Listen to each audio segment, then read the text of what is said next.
Hello, everybody. Welcome back to the Viewers Club. My name is Megan. My name is Lucas.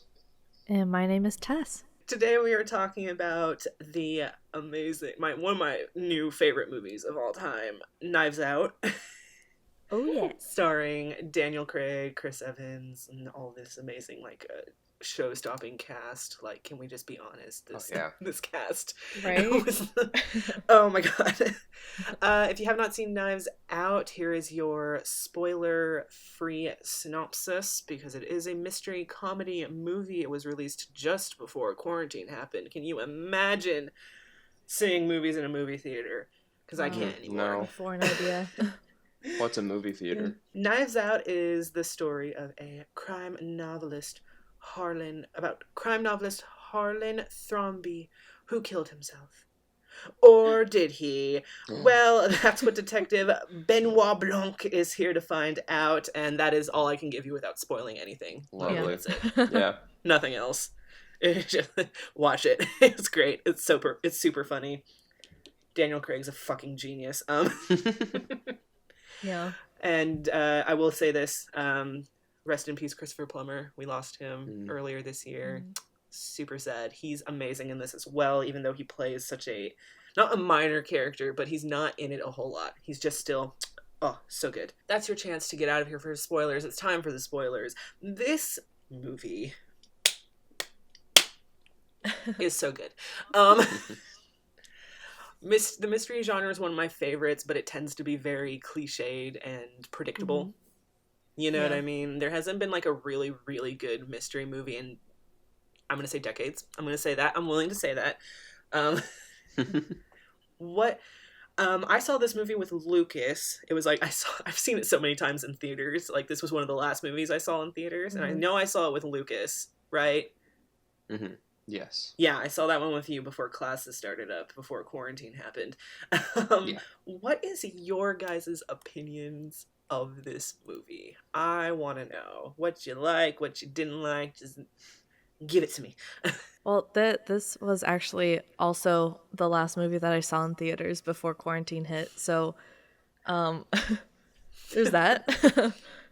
Yeah, I really enjoyed it. I thought it was gonna like go down that really cliche route and kind of be like a game of Clue. It's like, oh, is it the butler? Is it the widow? I mean, with the color scheme they were going for, it looked like they were going for Clue. It did. But then there was a twist, and they're like, well, mate, what? And what? So, yeah, it was exciting, and it was fun. I enjoyed watching it. Yeah, Lucas? Same. It was very different than any other mystery movie I had seen before, and I liked that because I didn't know what was going to happen, and it was interesting to see how they were going to unfold a movie where they early on, they've done something that most mystery movies don't do, and just kind of seeing, okay, how are we going to spend the rest of the movie now with this information that they've given us, and how is that going to affect the way the story's told? Mm-hmm. Right. Yeah. I honestly, like, the only other mystery movie, in my opinion, that really you can compare this one to is Murder on the Orient Express. And the reason I say that is because it has a very similar style to it, it aligns itself with both being a mystery and a comedy because of both of the lead characters are so eccentric and fun, But what I really enjoyed about this movie is that it definitely threw the mystery genre on its head in a certain way. It kind of did what, I don't know if you guys have seen this movie, Double Indemnity. It's a classic film noir mystery movie. And if you haven't seen it, I highly suggest that you do see it. And I'm sorry, Lucas, but I have to spoil just a little bit of it for you. So just like Knives Out, which introduces what happened in the very beginning, we do find out that, like very early on, that Harlan Thrombey did kill himself, but not for the reason that we think he did. Right. He did it to save Marta. Marta's an accessory to this, but she also thinks that she, killed him. Unintentionally that sort of thing. it. Yeah, exactly. Right. It's really, really great. Double Indemnity does something very similar, except for it's a lot darker. Basically, this insurance salesman falls for this wealthy woman who's married to his client, and he's sitting there confessing the entire movie, the narration and stuff. He's confessing how he was involved in the murder of the husband, how they were trying to get some money made, that sort of thing. And then it's then at the end, you're like, oh, he's just admitting to everything that he's doing. We're just watching it through a movie. It does it very similarly. That he's not a good person, because he basically says it in the beginning. But this movie, so good. I feel like it's the new evolution of mystery movies, crime movies. I'll give props also to Murder on the Orient Express, which is going to have a new movie come out soon, which is Murder on the Nile, which should be very good as well. I wanted to talk about why we think that this is a good mystery movie. Like, what elements about it make it an enjoyable mystery movie compared to some other ones that are more cliched, that are more, predictable. Yeah. What about this specific movie and what it did makes it good, Yeah. I think for me, it kind of became more interesting and not enjoyable, but kind of like enjoyable in the sense to like watch what's going to happen when we realized that the death was unintentional in a way. It was kind of like an accident, and it wasn't like the cliche like someone's out to get you, like whodunit type of thing. So for that, it was kind of like, oh my gosh, I don't even know what I would do in that circumstance, And I think it really brought the viewers along that ride very well. So yeah, definitely. And I think when we're introduced to Marta at the beginning, I don't think we're really like aware that she's gonna play the part that she's going to play. Like, we know that she she's introduced first, so we know that she has importance to the story in some sense, but or at least I was like, oh, what why are we seeing Marta? What's going on here? And then but I didn't have any idea that it would go down the route that it went. And I think it was really cool because it was something that we hadn't seen before, and so a big part that made it enjoyable was just seeing how people reacted and seeing how people kind of how the characters went about trying to figure out Harlan's death, and yet Marta's like and kind of seeing how that played out. And I will say that, and I'm not a movie like a plot examiner or whatever. I wondered when Harlan died. I was like, did something happen? Did something happen that we didn't see, that his death was caused by somebody else? And I was kind of hoping that would happen because I didn't want Marta to feel responsible for it, and I was hoping there was something else, just because I will say this, it might be because of how many times I've seen it, but I will say that it was kind of predictable that there was somebody else at play during it. And I also will say this might be because I've seen it already so many times. It might be because I've seen it so many times, or because honestly I can't tell the difference anymore. It's usually mystery movies, you watch it once, that's the only surprise that you get, you watch it again and you're looking for other things. But for me, it was very predictable that there was somebody else at fault for this, that Marta wasn't, even when they introduced the fact that Marta wasn't the killer, that there probably wasn't a killer. It was still very obvious to me that there was a killer, or at least someone attempting to kill them. And then, of course, you introduce all of these other characters. I'm like, okay, these characters are interesting, you know? But sadly, the minute they introduced me to Ransom, I was like, he's the one who did it. You know? It's just, I don't know if it's because of how many times I've seen it or not. But I think what makes it a good mystery movie, it makes it a good movie in general, is that the originality of the story, of the characters and their character, like, there's no development of these characters, which is so great. Usually I'm like, I want developing characters. There's none here. No, it's just like, No. here they are. It's so good. And it's so good.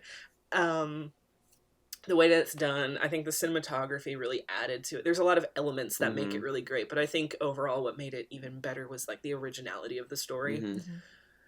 And there was a lot of elements going here and there, you know, but yeah, I predicted pretty much the minute that Ransom's character was introduced. I was like, yeah, there's something else he's the going one on who here. did it.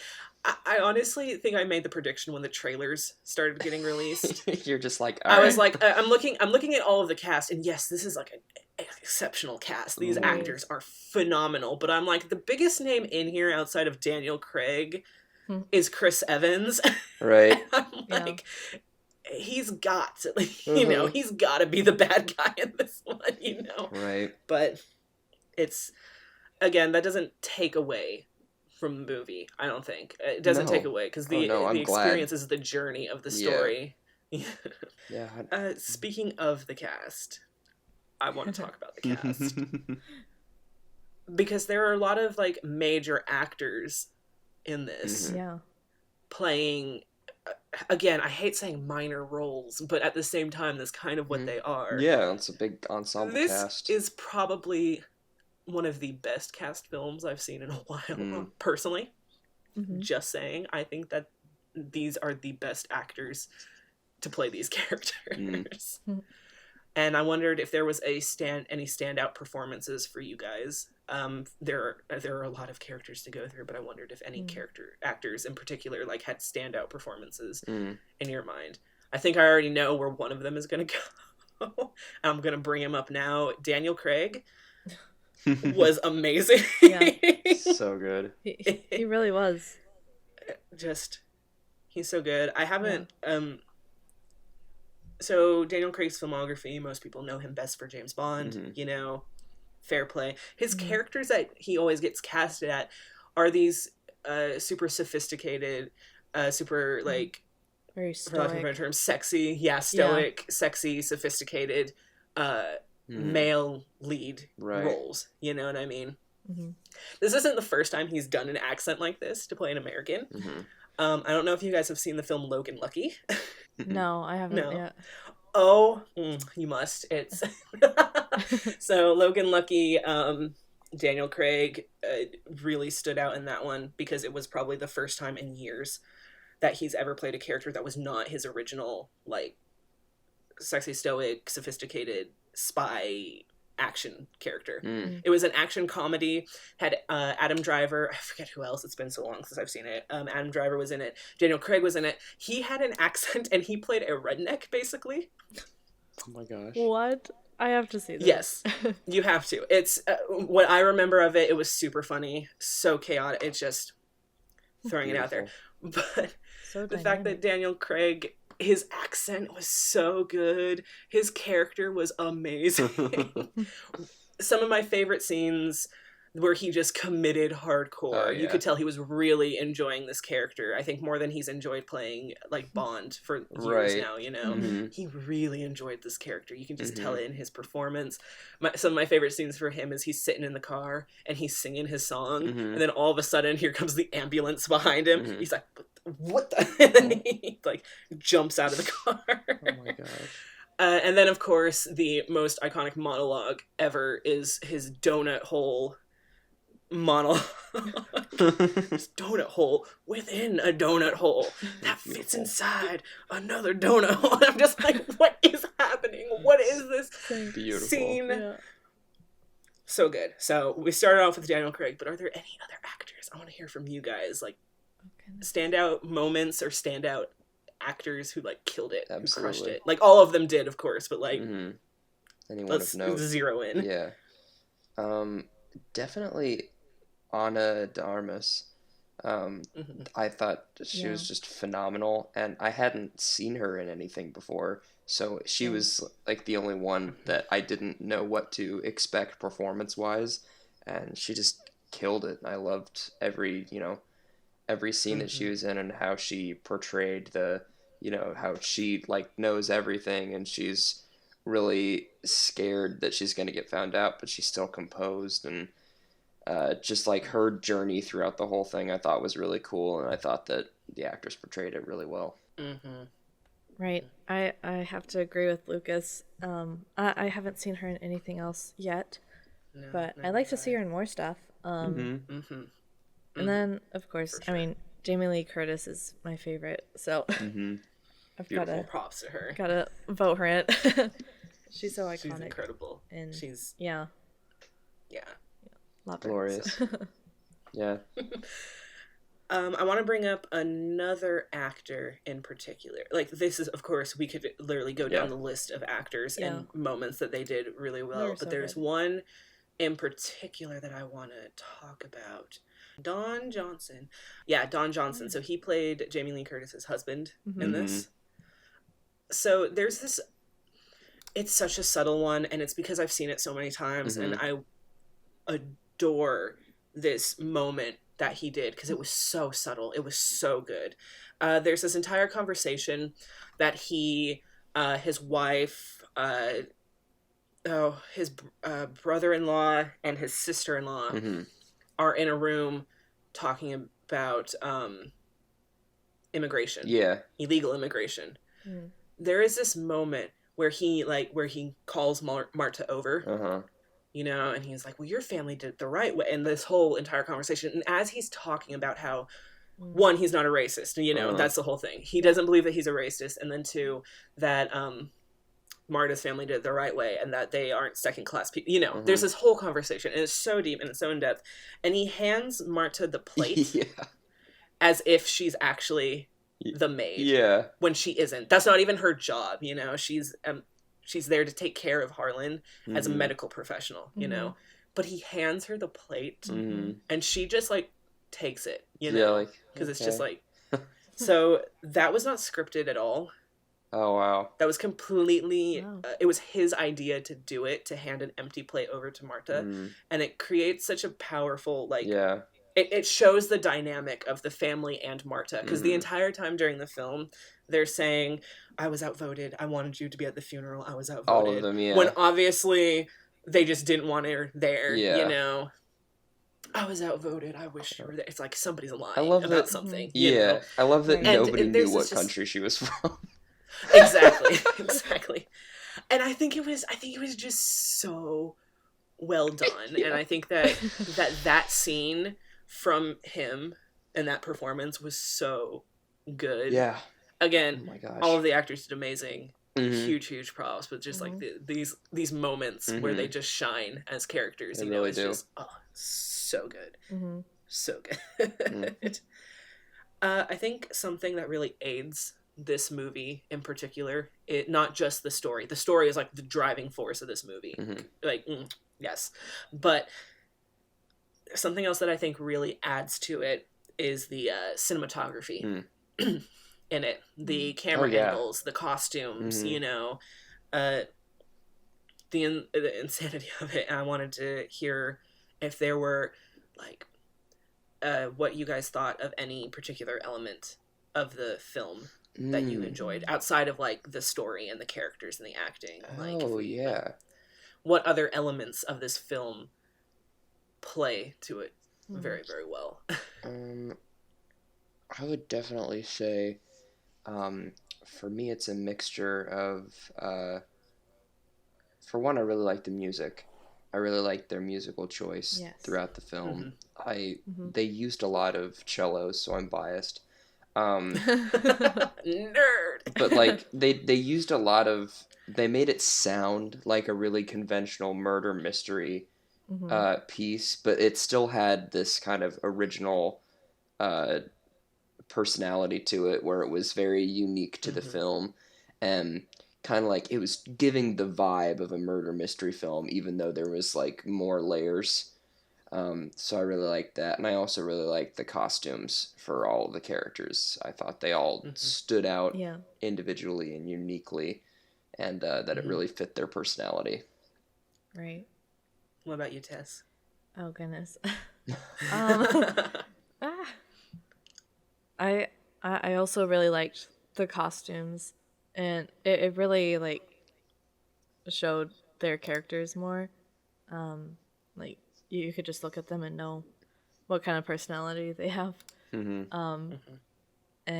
also Chris Evans' sweater was really nice. Beautiful. I really like that sweater. Yes. I like how that sweater kind of became a meme. It did. Yeah. It did. Right. That was funny. The funniest thing ever. Like his particular sweater. Yeah. People were like, "Where'd you get the sweater?" Tell us. Tell us. Yeah. I'm still looking. If you guys know where they got that sweater, go ahead and drop that link. Yeah. Drop it. We need it. I want it. Please comment. We want to hear. Yeah, the costumes were amazing. So they actually did win an award for the costume design. So Costume Design Guild Award for Excellence in Costume Design for a contemporary film was given. Nice. I believe that the costume designer, oh gosh, I hope that this is correct. It says Jenny Egan. If it's not correct, I will put up the person who actually did the costume designs right now. But the costume designer for this film was phenomenal. I think that they took a lot of inspiration for what the clue board looks like. Yeah. In this film. You know, I need to look up the characters, like the clue characters. Yeah. Well, I was starting to say they looked very distinctly like a character. Like they looked like they would be really good. I really liked in the end credit sequence when they had their pictures on the cards. They looked like they could be in a clue board game.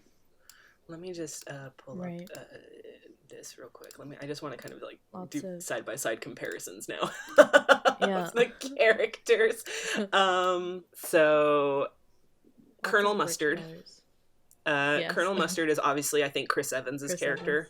Yeah. You know, Miss Peacock, I believe, is Jody, the eccentric, mother. Professor Plum, I think, goes to Don Johnson's character.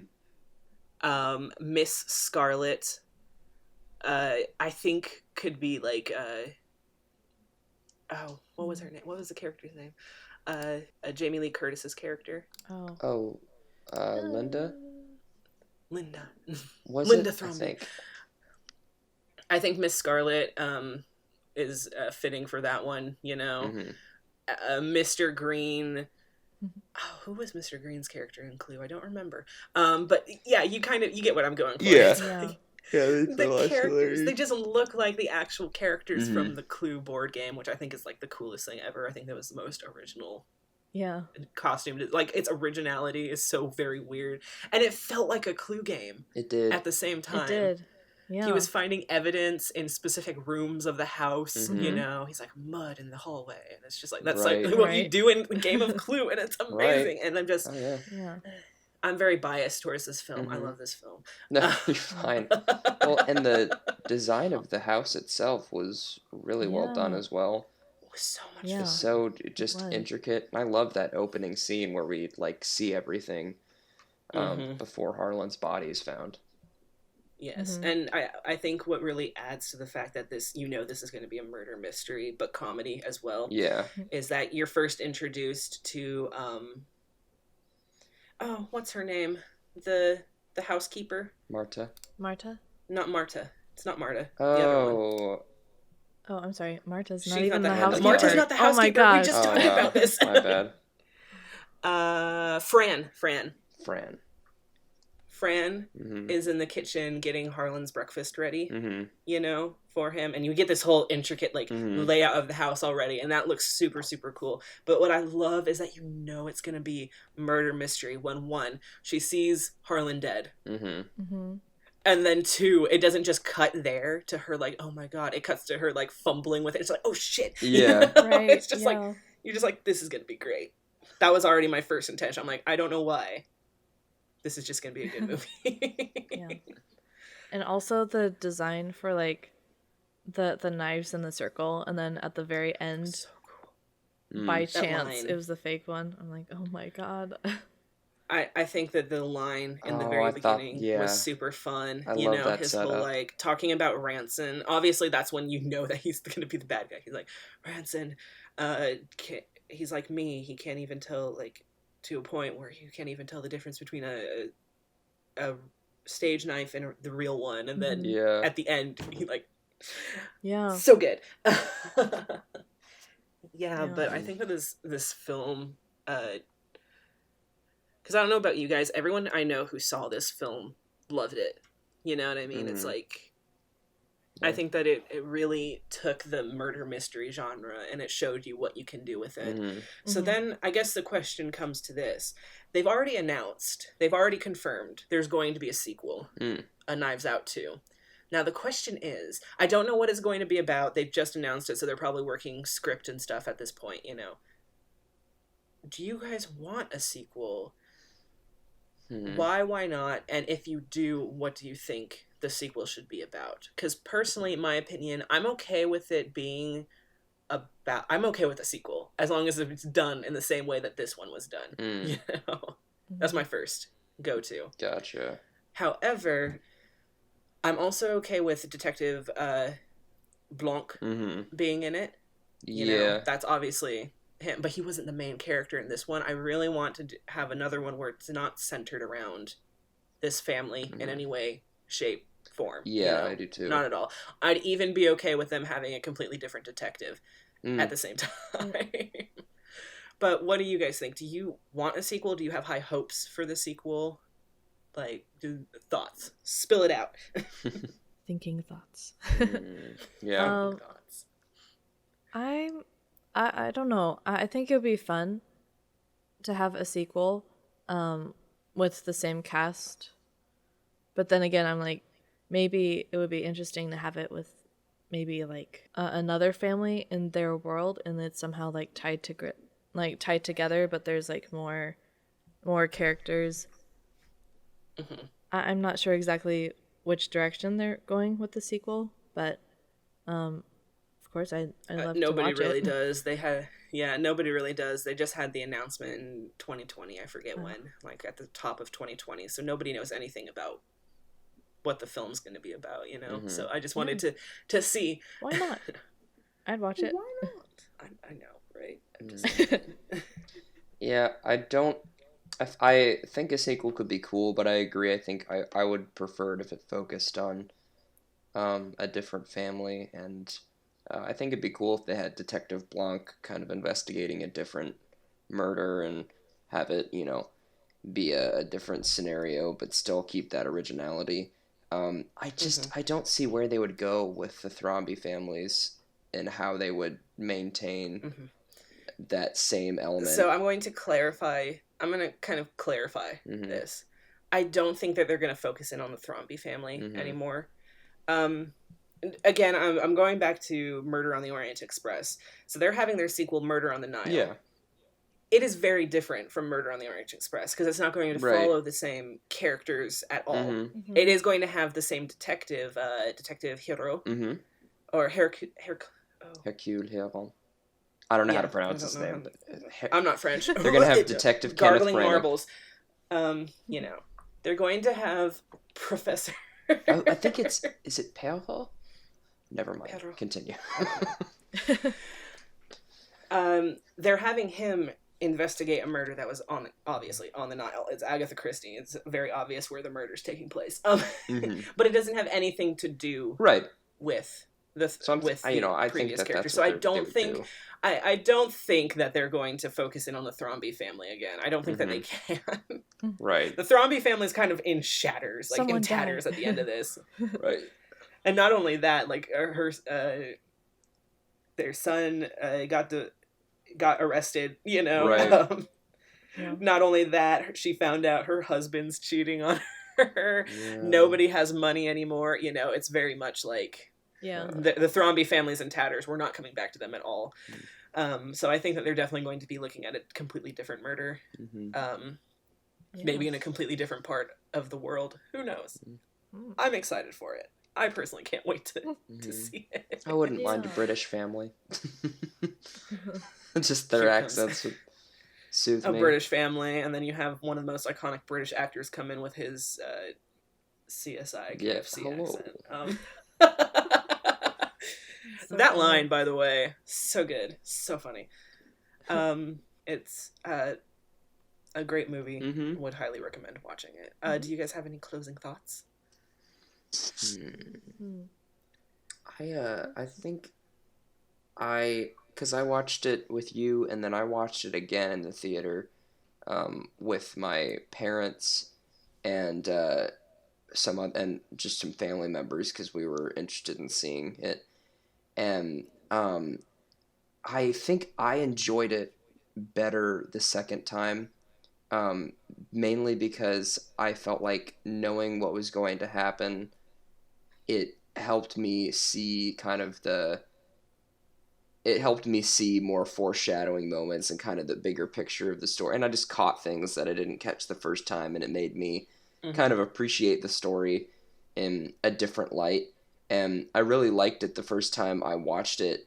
I don't know why. It was like after the reveal of Harlan, like after we know what happened to him, there was a period, and I think it was like everything before Ransom really got involved in the story with Marta, like everything in between there, I was like, it was a weird mixture of like, I was excited that I didn't know what was going to happen, but at the same time I was like, what can happen? I was like, where is this gonna go? I think. Do you know what I'm talking about? To answer this, I think the writing was trying to get you to lean on the fact that you want Marta to get away with it. You have this like detective coming along, and Marta, Blanc genuinely believes that this was not a suicide, right? So I think the entire movie is they're trying to get you to root for Marta not to get caught. Done. Yeah, and I'm rooting that's for her.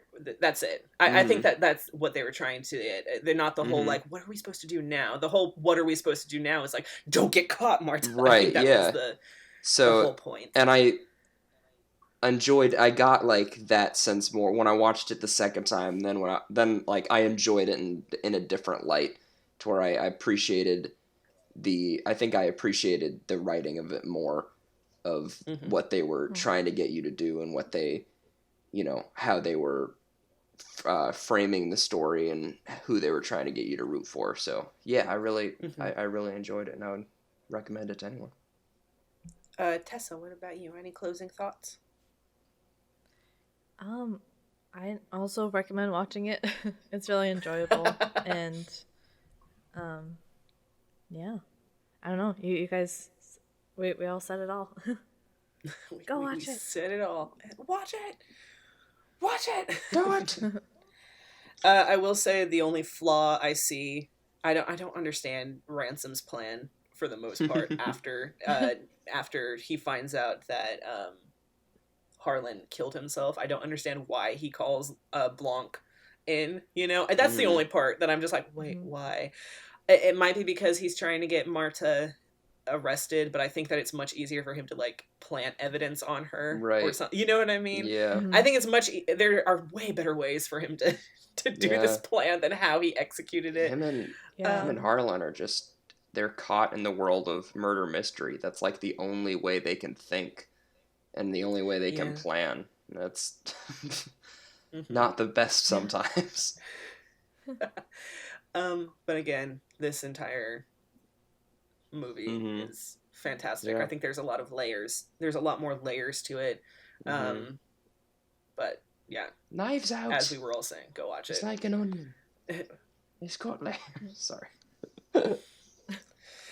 Watch it. It's super, super good. That closing shot, this is the last thing I need to talk about. That closing shot where Marta is standing on the balcony and she drinks from the my house, my rules, my coffee That was mug. great. I was like, that is the most badass It really is. thing That was beautiful. ever.